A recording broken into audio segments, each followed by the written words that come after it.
रहना बच्चों उसमें।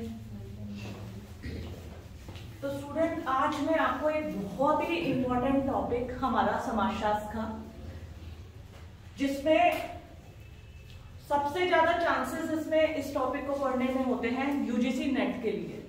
यूजीसी नेट के लिए ये वेरी इंपॉर्टेंट टॉपिक है। और जैसा कि मैंने अभी अभी आपको बताया, ये सब वो थिंकर्स हैं। यदि आपको यूजीसी नेट की तैयारी करनी है तो आपको इन सभी थिंकर्स को पहले स्टेप बाय स्टेप बहुत अच्छे से पढ़ना होगा। उसी में आज हमारे जो मॉडर्न सोशियोलॉजिकल थिंकर्स में हैं वो आते हैं सबसे पहले गारफिंकल जो थे, इनका जन्म अमेरिका में हुआ।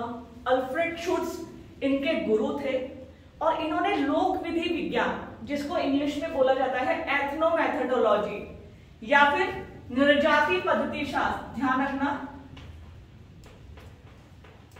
नृजाति पद्धति शास्त्र, ये भी लोक विधि विज्ञान के लिए प्रयोग किया जाता है।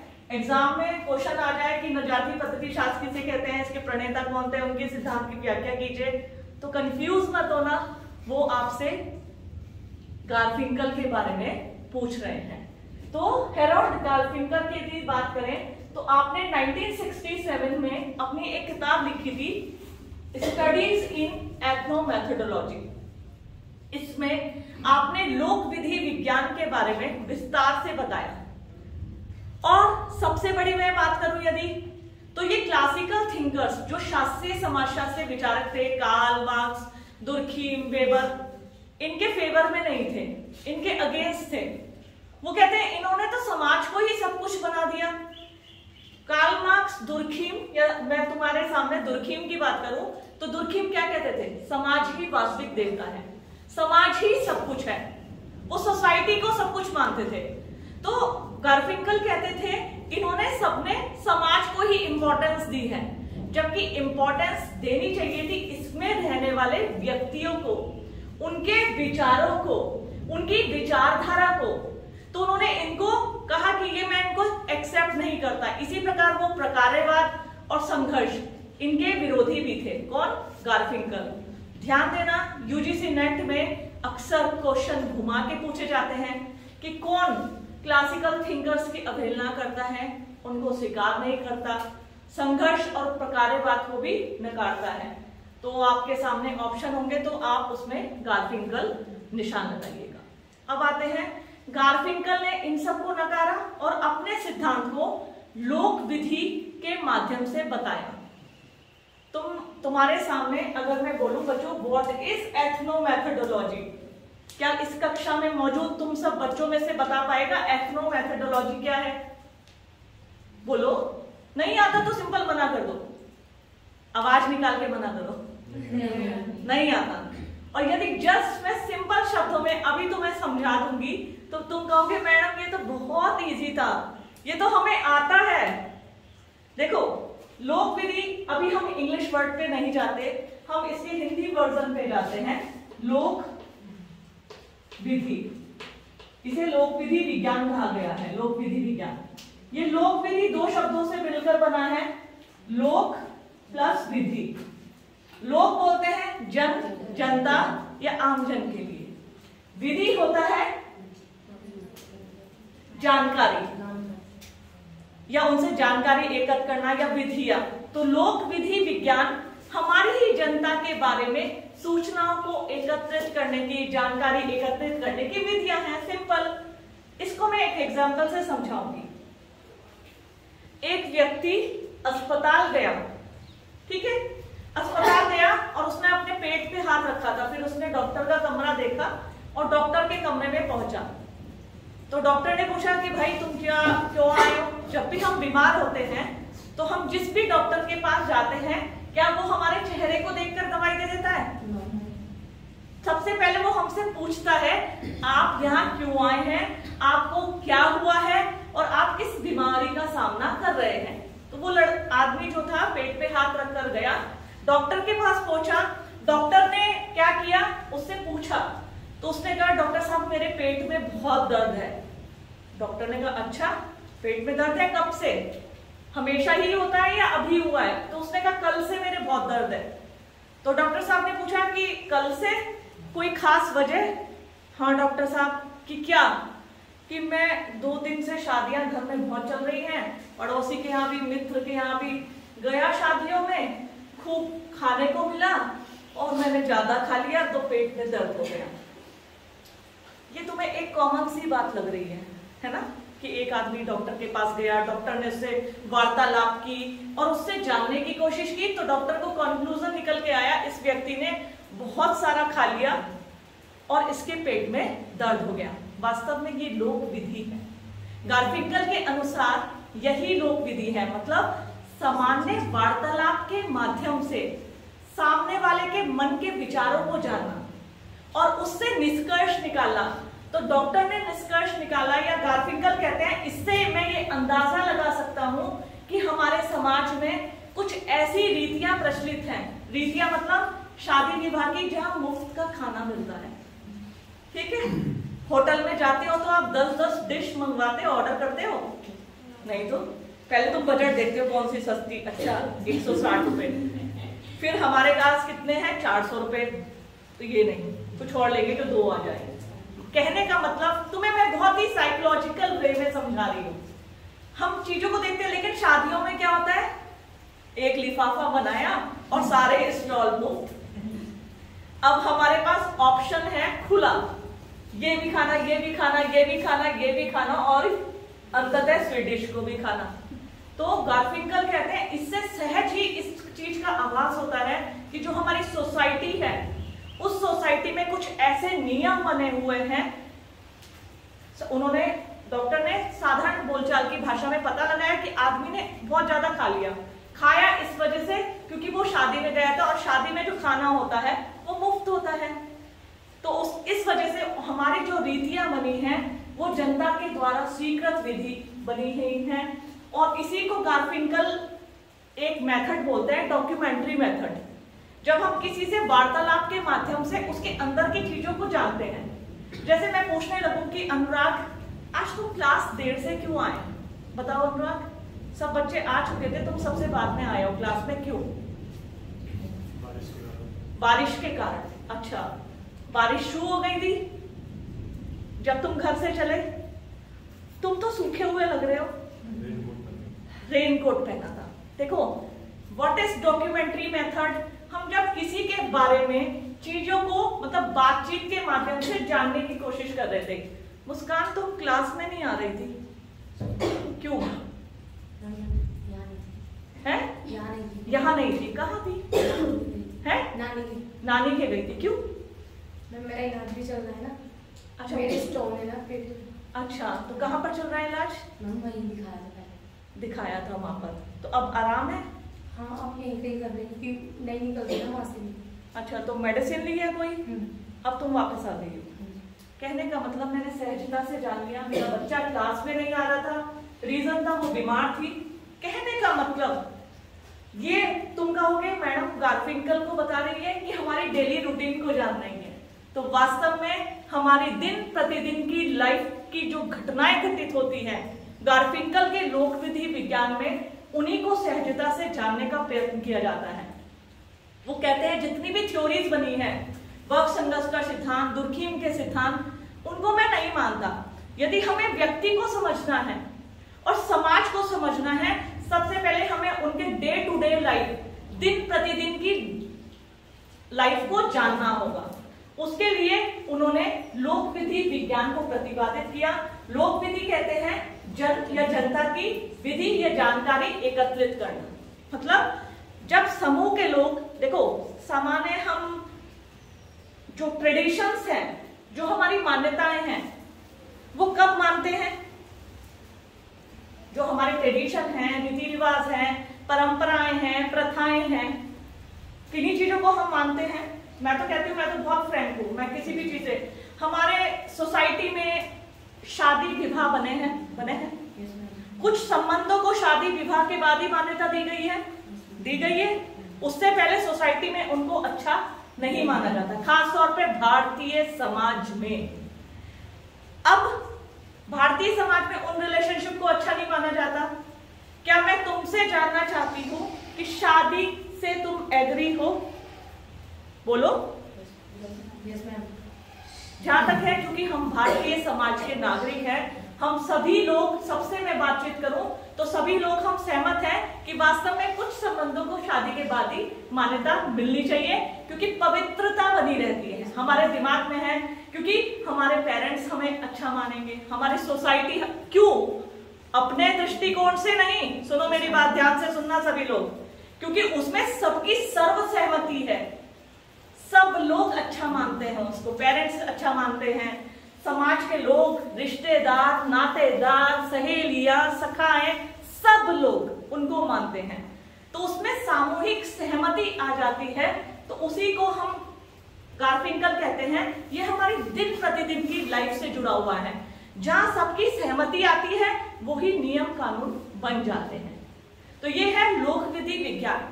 उन्होंने अपनी किताब the studies in ethnomethodology, जो कि 1967 में उन्होंने लिखी थी, उसमें इसको विस्तार से बताया। अपने लोक विधि विज्ञान की अवधारणा को उन्होंने कुछ पॉइंट से बताया, जैसे पहला है प्रलेखी विधि, डॉक्यूमेंट्री मेथड। प्रलेखी विधि या डॉक्यूमेंट्री मेथड होता है, यदि हमें किसी व्यक्ति के बारे में जानना है, किसी की विचारधारा को जानना है, किसी के अंदर क्या चक्की चल रही है उसको जानना है, तो हम गारफिंकल कहते हैं कि डॉक्यूमेंट्री मेथड का प्रयोग करेंगे। सबसे पहले मैं तुम्हें यहां क्लियर कर दूं, गारफिंकल कोई साइकेट्रिस्ट नहीं थे, मनोवैज्ञानिक या मनोचिकित्सक नहीं थे। तुम कहने लगो कि ऐसा तो कोई साइकेट्रिस्ट ही जान सकता है किसी के बारे में, जैसे मैंने तुम्हें बताया था, तो वो मनोवैज्ञानिक नहीं थे। कई बार क्वेश्चन आ जाता था गारफिंकल मनोवैज्ञानिक या मनोचिकित्सक थे, तो बिल्कुल वो नहीं थे। गारफिंकल ने डॉक्यूमेंट्री मेथड बताया। हम अपनी, तुमने कभी डॉक्यूमेंट्री सुना है या पहली बार सुन रहे हो आज क्लास में? सुना हुआ है, कहाँ पर?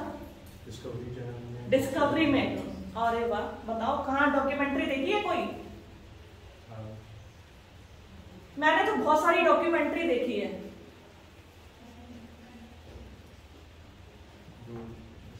कई बार आत्मकथाएं, महेंद्र सिंह धोनी के ऊपर पिक्चर बनी थी, कपिल देव के ऊपर बनी थी, अब तुम्हें याद आ रहा है, हाँ, फोगाट के ऊपर बनी थी, चक दे फट्टे, नहीं चक दे फट्टे तो अलग थी, वो थी कौन सी थी?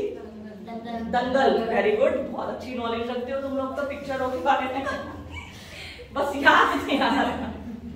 कहने का मतलब डॉक्यूमेंट्री, हम डिस्कवरी पे कई लोगों के बारे में, हम महाकुंभ के बारे में, हम केदारनाथ, बद्रीनाथ की यात्राओं के बारे में डॉक्यूमेंट्री देखते हैं कि वास्तव में क्या है, कैसे जाया जाता है, किसी चीज को जानने का तरीका। और डॉक्यूमेंट्री क्या होता है? डॉक्यूमेंट्री में, डिस्कवरी में तुमने देखा होगा, एक व्यक्ति लोगों के पास जा जाके पूछता है कि ये क्या महत्व रखती है केदारनाथ यात्रा, कब शुरू होती है, क्यों लोग इतनी आस्था रखते हैं। तो वो जब लोगों से आम बातचीत की जाती है, उनके विचारों को जाना जाता है, उनकी धार्मिक आस्थाओं के बारे में जानकारी एकत्रित की जाती है, तो उसे कहा जाता है डॉक्यूमेंट्री मेथड।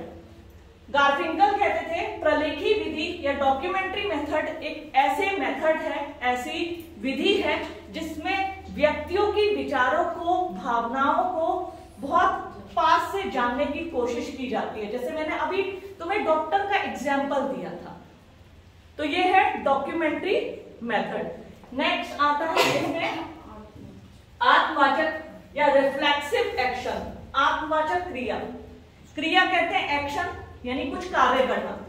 जैसे मैं इस समय तुम्हें पढ़ा रही हूं, ये क्रिया है। कौन सी क्रिया है? पढ़ाने की क्रिया। तुम पढ़ रहे हो, ये क्रिया कर रहे हो तुम, ये पढ़ने की क्रिया है। साथ में तुम नोट भी करते जा रहे हो, लिख भी रहे हो, तो ये लिखने की क्रिया है। ठीक है, तो आत्मवाचक क्रिया जब एक व्यक्ति स्वयं कुछ क्रियाएं करता है और उसके पीछे कुछ अर्थ निहित होता है। फॉर एग्जाम्पल, एक व्यक्ति पूजा पाठ कर रहा है, सुबह उठा, नहा धोकर पुष्प चढ़ाए, पूजा पाठ किया, प्रभु को याद किया, कीर्तन भजन किया, फिर प्रसाद वितरित किया। इस क्रिया को करने के पीछे उसका कारण क्या होगा? क्योंकि हम जब भी पूजा पाठ करते हैं, किस लिए करते हैं? आत्मिक शांति के लिए। भगवान, सबसे पहले तो हम जब पूजा पाठ करते हैं, भगवान में एग्जाम अच्छे हो जाए, सफलता मिल जाए, नौकरी लग जाए, छोकरी मिल जाए घर मिल जाए, कार हो जाए। तो ये क्रिया हम अपने लिए कर रहे हैं, आत्मवाचक क्रिया। अपनी सुख शांति समृद्धि के लिए हमने प्रभु को याद किया, उनकी और रोज याद करते हैं, पूजा अर्चना करते हैं। तो आत्मवाचक क्रियाएं ऐसी क्रियाओं को कहते हैं जिन क्रियाओं को करने के पीछे हमारा कोई मूल उद्देश्य निहित होता है। तो ऐसी क्रिया क्या कहलाती है? आत्मवाचक क्रिया। थोड़ी बारिश हो रही है।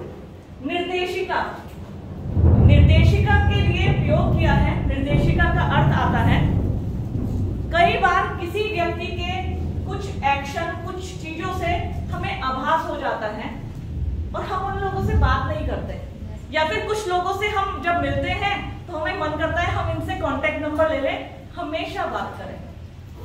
आपके साथ भी ऐसा है कुछ?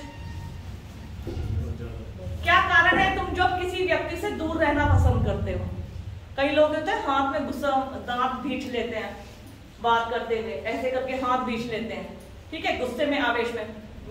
मुझे पता है सब, तो तुम कहोगे इसे कुछ नहीं पता है, और हम आज के बाद इससे बात ही नहीं करेंगे क्योंकि ये बहुत एग्रेसिव है। हर बात पे ये दांत भींचने लगता है, मुट्ठी बंद करने लगता है, एग्रेसिव हो जाता है। तो इससे अच्छा इस आदमी से भैया दूर ही रहो। इससे कॉपी मांगी, कॉपी तो दी नहीं, किताब तो दी नहीं, ऊपर से गुस्से में आ गया। और कुछ लोग होते हैं जो क्या होते हैं, बहुत सहज सरल स्वभाव के होते हैं, उनके पास बैठना अच्छा लगता है, मन करता है उनसे बातें करते रहो, ठीक है। फिर हमें लगता है कि काश ये फोन नंबर मिल जाए तो हम बात कर लें, तो सहज ही अच्छा सा आभास होता है। तो ये निर्देशिका होती है। वास्तव में निर्देशिका का तात्पर्य होता है सामने वाले व्यक्ति के उस स्वभाव से, उसके उस हाव भाव और उसकी भंगिमा से कि जिससे हमें उसके स्वभाव का सहज ही आभास हो जाता है, या तो हम उसके बहुत नजदीक चले जाते हैं या हम उससे बहुत दूर चले जाते हैं। नेक्स्ट आता है इसमें सामान्य यथार्थता, कॉमन रियलिटी। गार्फिंकल के लोकविधि विज्ञान में सामान्य यथार्थता या कॉमन रियलिटी से तात्पर्य होता है उस सामान्य दिन प्रतिदिन की लाइफ रूटीन से। देखिए, गार्फिंकल कहता है यदि मुझे किसी व्यक्ति के बारे में जानना है, तो यदि उसके दिन प्रतिदिन की रूटीन को जानना चाहे ना, तो उससे उस व्यक्ति के बारे में सहज आभास हो जाएगा वो व्यक्ति कैसा है। अगर मुझे जानना है कि हिमानी कैसी है, तो मैं हिमानी से ये नहीं पूछूंगी बेटा तो तेरा स्वभाव कैसा है, वो बोलते हैं कि मैडम बहुत अच्छा है, बहुत अच्छे लोग, बहुत मिलनसार, मेरे जैसा तो दरिया दिल कोई हो ही नहीं सकता। जस्ट एग्जाम्पल, जब हमसे कोई हमारे बारे में पूछेगा हम कभी भी नेगेटिव जवाब नहीं देंगे। हमें कैसे आभास करना है किसी के बारे में जानकर, हम उसके बारे में पूछेंगे, बातचीत करेंगे। बेटा तो किस टाइम उठती है? मैडम मैं तो सुबह 10 बजे उठती हूँ। जैसे कोई मुझसे पूछने लगे तो मुझे सोना बहुत पसंद है, लेकिन 7 बजे तक सोना, 6 बजे तक सोना मुझे सफिशिएंट लगता है, आंख खुल जाती है। तो बहुत से लोग होते हैं जैसे हमें उनके बारे में जानना है तो हमें तुम सिर्फ उनका एक दिन का डेली रूटीन पूछ लेना। आप किस टाइम उठते हो, फिर आप क्या करते हो? अच्छा पूजा करते हो, तो इसका मतलब ये पूजा पाठ कर रहे हैं, ठीक है। फिर मैं कॉलेज चली जाती हूँ, फिर मैं डांस क्लास जाती हूँ, फिर मैं घर पे आती हूँ, खाने में हाथ बटवाती हूँ। या कई लोग जो होते हैं वो बहुत मोटी मोटी चीज बताएंगे, सुबह उठते हैं, खाना खाते हैं, कॉलेज चले जाते हैं, डांस क्लास चले जाते हैं, आते हैं, टीवी देखते हैं, सो जाते हैं।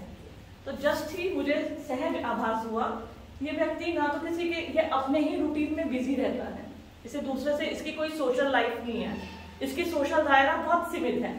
और बहुत से एक व्यक्ति ने जवाब दिया, मैं सुबह उठता हूँ, अपने माता पिता के घर के काम में मदद करवाता हूँ, नाश्ता बनवाया, फिर कॉलेज को निकल गया, कॉलेज में काम किया, लाइब्रेरी गया, वहां पढ़ा, साथ में फिर वापस आया, ठीक है। फिर अपने आप मैंने टीवी देखा, तो हमें पता चला टीवी देखना इसका मतलब वो देश विदेश की खबरों से भी रूबरू होता होगा।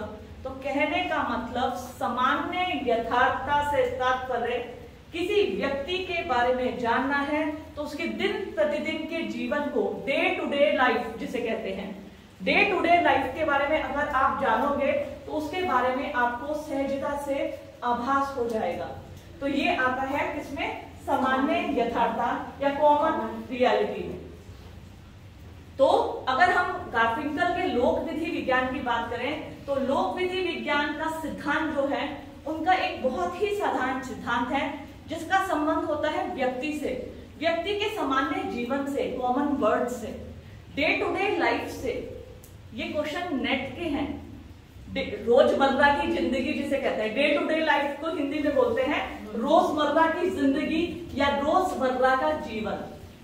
ये क्वेश्चन मैंने खुद फेस किया है नेट में कि डे टू डे लाइफ की बात कौन करता है, गार्फिंकल करता है। ठीक है, इसको आगे पढ़ेंगे अभी और है विज्ञान की।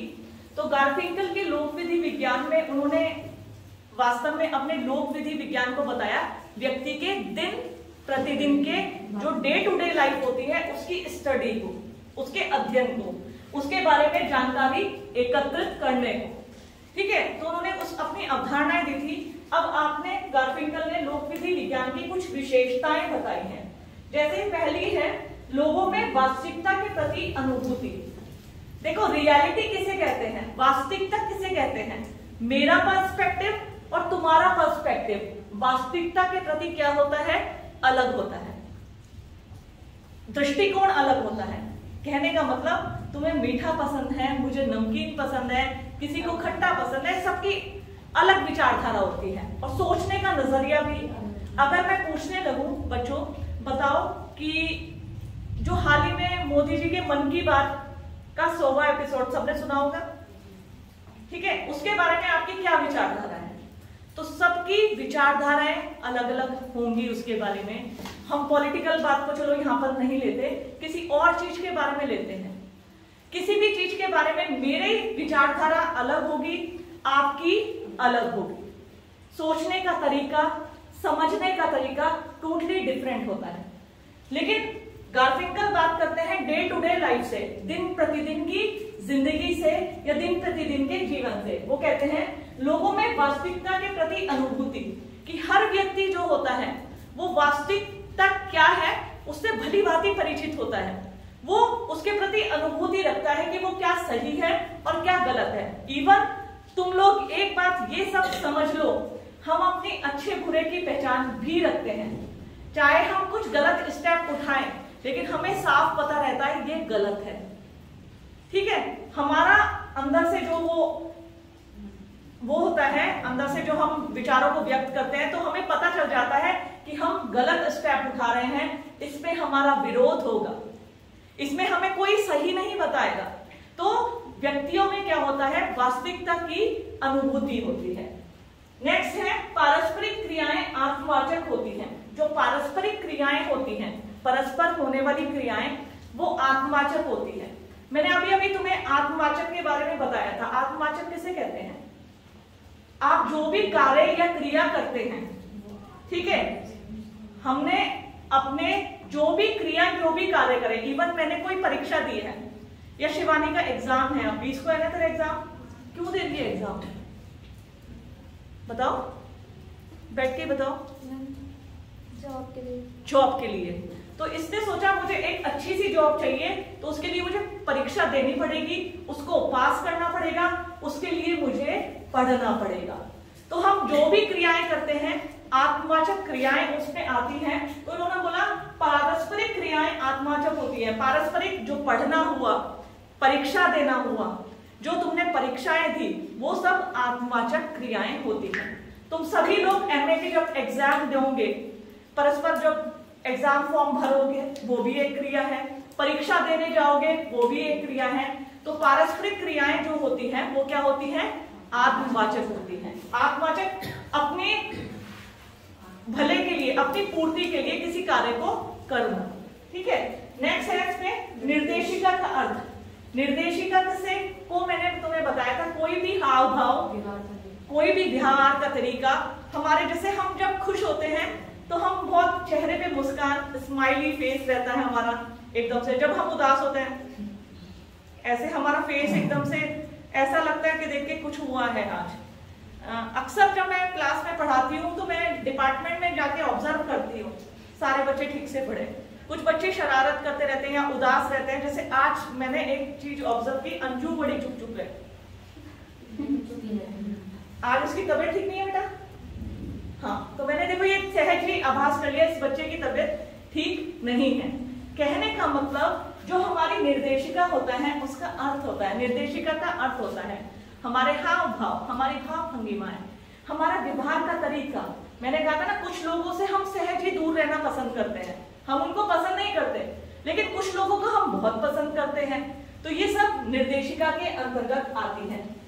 नेक्स्ट है वास्तविकता के बारे में सामान्य साझेदारी। जो वास्तविकता होती है, वास्तविकता सिर्फ मेरे नजरिए में नहीं, जब समूह के सारे लोग उस चीज को मानने लगते हैं उसे हम वास्तविकता कहते हैं। सब भाई, वास्तविकता क्या है? रियलिटी। रियलिटी क्या होती है? वास्तविकता। जैसे कोई एक्सीडेंट हुआ है, ठीक है, एक्सीडेंट हुआ है, तुम्हें क्या पता? जैसे मैं आजकल देख रही थी एक सोशल मीडिया पर एवलांच का वीडियो वायरल हो रहा था कि ये केदारनाथ में एवलांच आया। तुमने भी देखा? देखा? मैंने भी देखा था। लेकिन जब मैंने उत्तराखंड पुलिस का मैसेज देखा कि ये असम की कोई पुरानी घटना है, ये केदारनाथ में नहीं हुई है, तो हमें वास्तविकता पता चली है। पहले तो हमने उस वीडियो को देख के सहज आभास कर लिया था कि ये दुर्घटना केदारनाथ में हुई है, लेकिन जब हमें उसके बारे में वास्तविक जानकारी मिली और लोगों ने हमें सबको बताया, तब हमने जाना कि रियलिटी क्या है। तो वास्तव में वास्तविकता के बारे में सामान्य साझेदारी, जो लोकविधि विज्ञान है, ये जो सभी समूह का मत, सभी व्यक्ति जब मानने लगते हैं तो वो वास्तविकता बन जाती है, उसमें समूह का मत होता है। मतलब वास्तविकता क्या होती है? जब हर एक व्यक्ति उस चीज को मानता है कि हाँ ये ऐसा है, ऐसा होना चाहिए, तो उसमें क्या होता है? सामान्य साझेदारी, ये समूह का मत होता है। नेक्स्ट है ये लास्ट जनविधि। ये जनविधि लिखा था मीडिया। जनविधि सिद्धांत की निरंतरता। जो लोकविधि विज्ञान है ये जनविधि है। जो जनविधि सिद्धांत की निरंतरता मतलब जो हमारी डे टू डे लाइफ होती है, दिन प्रतिदिन का जीवन होता है, वो चलता रहता है, उसमें निरंतरता होती है, कभी ठहराव या रुकाव नहीं होता। हाँ, कुछ समय के लिए कुछ दुख आ जाना, लेकिन दुख हमेशा ठहरा नहीं रहता, वो निकल जाता है दुख का समय। और जैसे हम कहते हैं खुशी का समय आना, वो भी ठहरा नहीं रहता, वो भी आगे निकल जाता है, और वो आगे समय बढ़ता जाता है। समय के अनुरूप हमारा जीवन बढ़ता जाता है। जैसे जैसे समय निकलता है हमारा जीवन भी तो उसी के अनुरूप बढ़ता जाता है और बदलता भी जाता है। तो ये जनविधि सिद्धांत की निरंतरता होती है। ये है लोकविधि विज्ञान की विशेषता है। ठीक है, आप क्वेश्चन लिखिए इसका। लोकविधि विज्ञान को परिभाषित करते हुए, लोकविधि विज्ञान को